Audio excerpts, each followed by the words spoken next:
कल्कि भगवान को आना अभी बाकी है, पर तैयारी हमने शुरू कर दी है। और यही बात भारतवासियों को करनी चाहिए। 1000 वर्ष बाद क्या होने वाला है उसकी तैयारी हमें अभी से करनी चाहिए।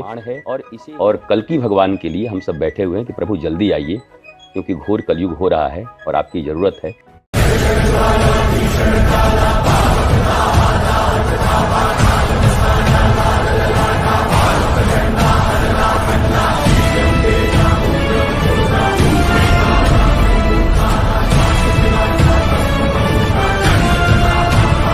तो जय श्री राम दोस्तों, तो आज हम बात करने वाले हैं सदगुरु श्री रितेश उर्फ महाराज के बारे में।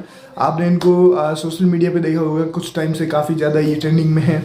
आप में से किसी ने मुझे ये वीडियो सेंड किया है, मैंने अभी तक देखा नहीं है, पर अगर आप लोग टाइटल देखेंगे, क्या भगवान कल्कि का अवतार हो चुका है। अगर आपको नहीं पता, थोड़े समय पहले आपको पता होगा प्रधानमंत्री मोदी के द्वारा यूपी के संभल में कल्कि मंदिर का जो शिलान्यास हुआ है, वहाँ पर ये भी मौजूद थे। मेरे ख्याल से उसके बाद की ही ये बातचीत है। तो सुनते हैं पहले क्या कुछ बोल रहे हैं और इनका क्या ओपिनियन है भगवान कल्कि को लेकर। की श्रद्धा और योग्यता से इसका माप हो, प्रधानमंत्री जी इसको अवश्य करेंगे, मेरा ऐसा विश्वास है। जितने लोगों ने ये सवाल पूछा था, आने वाले समय में जैसे जितने बदलाव हो रहे हैं देश में, इसमें भी बदलाव जरूर देखने को मिलेगा। अब प्रधानमंत्री जी से आपकी जो हाल ही में मुलाकात है, वहां पर आते हैं, संभल में कल्कि धाम के बारे में कुछ बातें करते हैं। कल्कि धाम के बारे में ये सवाल है मेरा कि कहते हैं ना कि ऐसा कहा गया पुराणों के अनुसार कि जब कलयुग अपने चरम पर होगा तो संभल में ही अवतार लेंगे भगवान। तो क्या मान लें कि अब अवतार लेने का समय आ गया, क्योंकि हम भी भगवान की तैयारियों में लग गए हैं, अब कलयुग चरम पर है। देखिए, वैसे तो सनातन धर्म के अनुसार और हमारे पुराणों के अनुसार अभी केवल 5500 साल हुए हैं, जबकि लाखों वर्ष की बात है। लेकिन भगवान अपने भक्त, एक चीज़ मैं क्लियर कर देता हूँ, थोड़ा सा आपको रोक रहा हूँ। सनातन ओरिजिनल संस्कृत ग्रंथों में कहीं पे भी लाखों साल का आंकड़ा नहीं है भाई साहब। आप लोग चेक कीजिए, खुद क्रॉस चेक कीजिए। कोई भी अगर देखिए, जैसे इन्होंने भी बस सुनी सुनाई बात बोली है, मैं कंफर्म बोल रहा हूँ, इनका बातचीत सही लग रहा है। अगर ये श्योर होते तो इनका एक एटीट्यूड अलग होता, पर इन्होंने भी बस ऊपर से कहीं पे सुना है तो बस बोल दिया कि लाखों साल का आंकड़ा है और 5-5.5 साल बीते अभी भी लाखों साल है। खैर, देखते हैं आगे कुछ और भी बोल रहे हैं, मेरे ख्याल से कुछ और भी चीजें बताइए। हृदय में आस्था के बल पे अवतार लेते हैं। गुजरात के एक संत रहे नरसिंह मेहता, उनके जीवन में 56 बार भगवान श्री कृष्ण, कभी गाड़ी वाले रिपेयरिंग करने के लिए, कभी भात भरने के लिए और कभी सांवरिया सेठ के रूप में 56 बार आए उनके जीवन में। तो भक्त की भावना पर और भक्त की निश्चलता पर भगवान अनंत रूपों में प्रकट होते रहते हैं, उनका अवतार होते रहता है। कल्कि धाम में, कल्कि पीठाधीश्वर के हृदय में ये भाव है कि ये कलयुग है और कल्कि भगवान का स्वागत हमें अभी से करना चाहिए, अभी से हमें मानस बनाना चाहिए।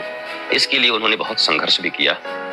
ये काफ़ी इंपॉर्टेंट चीज़ बोली है इन्होंने कि जो कल्कि धाम है, उनके जो पीठाधीश हैं, उनका मानना है कि हमें अभी से भगवान कल्कि की आगमन की तैयारी करनी चाहिए, उनके स्वागत के लिए तैयार कर रहना चाहिए। तो चलिए, मतलब किसी को तो शायद कुछ आइडिया है, वरना तो ये सब नहीं हो रहा होता 16-18 वर्षों तक। और अब जाकर के भगवान कल्कि के उस महामंदिर का शिलान्यास हमारे देश के यशस्वी, धार्मिक और परम आस्थावान, सबके लिए काम करने वाले प्रधानमंत्री जी के हाथों से हुआ, करकमलों से हुआ। तो अब ये माना जा सकता है, प्रधानमंत्री जी ने उस दिन कहा कि मैंने कहा काल चक्र बदल रहा है। जब अयोध्या में उन्होंने कहा था, उन्होंने कहा कि देखिए, कल्कि भगवान को आना अभी बाकी है, पर तैयारी हमने शुरू कर दी है। और यही बात भारतवासियों को करनी चाहिए। 1000 वर्ष बाद क्या होने वाला है उसकी तैयारी हमें अभी से करनी चाहिए। और इसे ही दूरदृष्टा कहते हैं। और शायद हमारे आध्यात्म में दूरदृष्टा शब्द का बड़ा महत्व है कि हर व्यक्ति को दूरदृष्टा होना चाहिए कि इसका परिणाम क्या होगा, अगर मैं ये कर रहा हूं तो आगे क्या होगा। उस दृष्टि से कल्कि धाम का शिलान्यास हमारे दूरदृष्टा होने का एक प्रमाण है। और कल्कि भगवान के लिए हम सब बैठे हुए हैं कि प्रभु जल्दी आइए, क्योंकि घोर कलयुग हो रहा है और आपकी जरूरत है। यद्यपि वो अपने समय पर ही आएंगे, परंतु मेरा ऐसा भी मानना है। देखिए, एक चीज इन्होंने जाते जाते काफी अच्छी कही, मुझे काफी पसंद है। आपने देखा होगा, यहाँ पे भी उनको पता चल रहा है कि लाखों साल का आंकड़ा जो इन्होंने भी बस सुना है, और असल में इनको भी पता चल रहा है कि कलयुग वाकई में चरम पे जा रहा है ना। इन्होंने अभी इनके मुंह से निकला, नेचुरली निकला कि भगवान से प्रार्थना है कि वो जल्दी आए, कलयुग अपने चरम पर जा रहे है ना। अगर लाखों साल का होता तब तो आराम से होता था, भाई अब तो बच्चे हैं, अभी तो कलयुग, अभी तो बहुत टाइम पड़ा है, कहाँ है इतना घाई है। पर नहीं, बहुत सारे लोगों को डेफिनेटली इस चीज़ का अंदाज है, अंदेशा है, तभी ये चीज़ें बाहर निकल के आ रही हैं। खैर देखते हैं, कुछ और भी शायद बोल रहे हैं। जब जब भक्तों को जरूरत पड़ेगी प्रभु उसके पहले भी 100 बार आएंगे। आप लोग वापस सुनिए यहाँ से ये लाइन कि हर व्यक्ति को दूरदृष्टा होने का एक प्रमाण है, और कल्कि भगवान के लिए हम सब बैठे हुए हैं कि प्रभु जल्दी आइए, क्योंकि घोर कलयुग हो रहा है और आपकी जरूरत है। यद्यपि वो अपने समय पर ही घोर कलयुग हो रहा है, आपकी जरूरत है।